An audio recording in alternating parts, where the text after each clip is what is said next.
Hey guys, Rick Stone here from Our Stony Acres. Welcome to my YouTube channel. Today we're going to talk about harvesting onions, and I'm going to go through the process. It's actually pretty simple, not a lot of rocket science involved here, but we'll talk about when you should be harvesting onions, what you should do as you harvest, and then we'll talk a little bit about curing as well. Before we get started though, please make sure you subscribe to my YouTube channel. Click that notification bell so you get notice every time I release new videos. Go follow us over on Instagram as well, and then stick around. I'm going to talk a little bit about the Gardening Academy and a free trial offer that we have for you at the end of this video.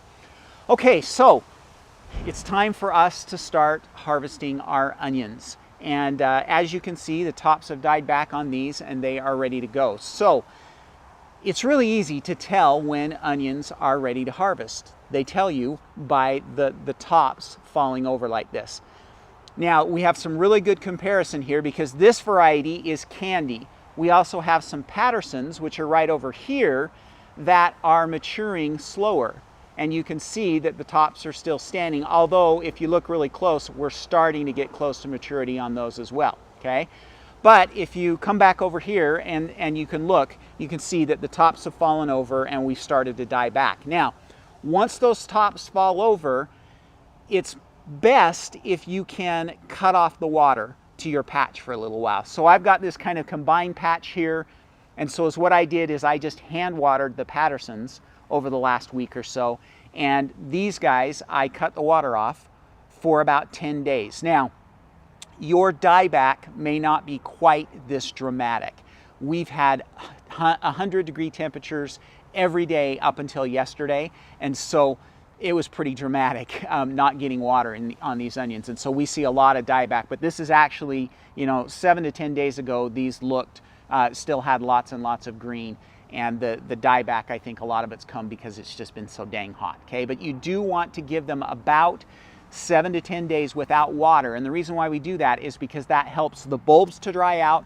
It helps them to start pulling the energy from the leaves into the bulbs, and then the fact that we're dealing with a nice dry environment is going to make curing these onions much easier and help them to last in storage a lot longer. Okay, so harvesting is actually really easy. The one thing that we don't want to do is we don't want to pull them out by the tops, okay, because that can damage the neck and can damage that uncured bulb, and we don't want that to happen. So instead we're going to want to use something like a digging fork and dig these guys up. So I'm going to go ahead and harvest these, and then we'll come back and I'll talk a little bit about curing.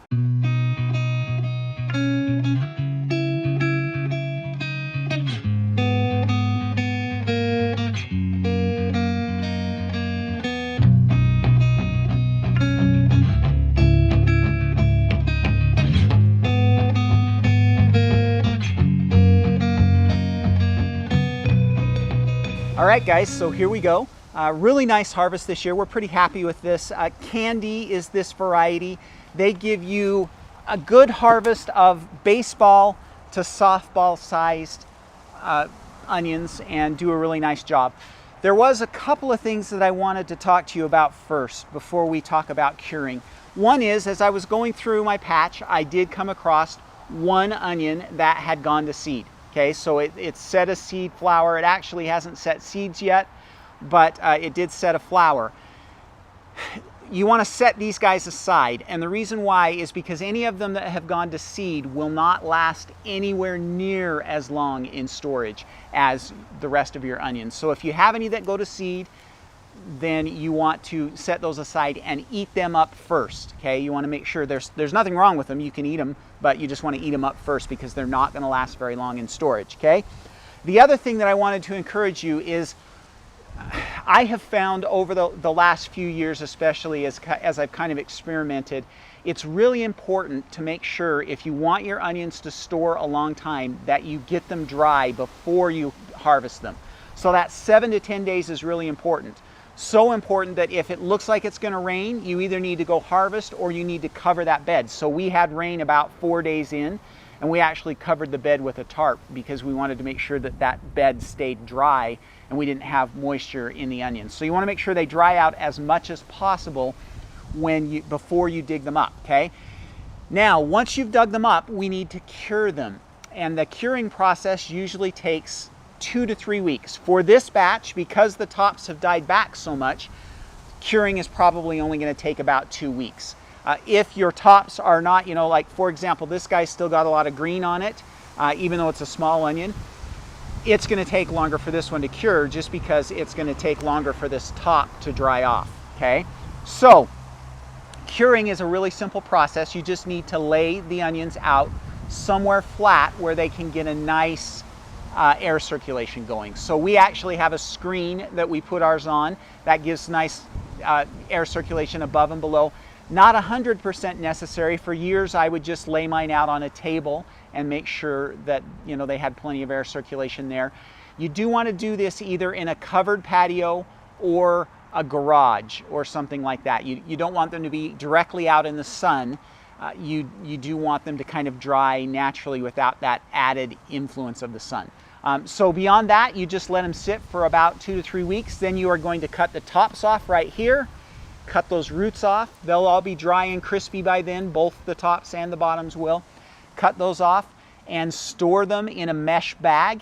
And depending on the variety, they could last anywhere from 6 months all the way up to, you know, 8 or 9 months. So we choose candy because we like them so much, for one.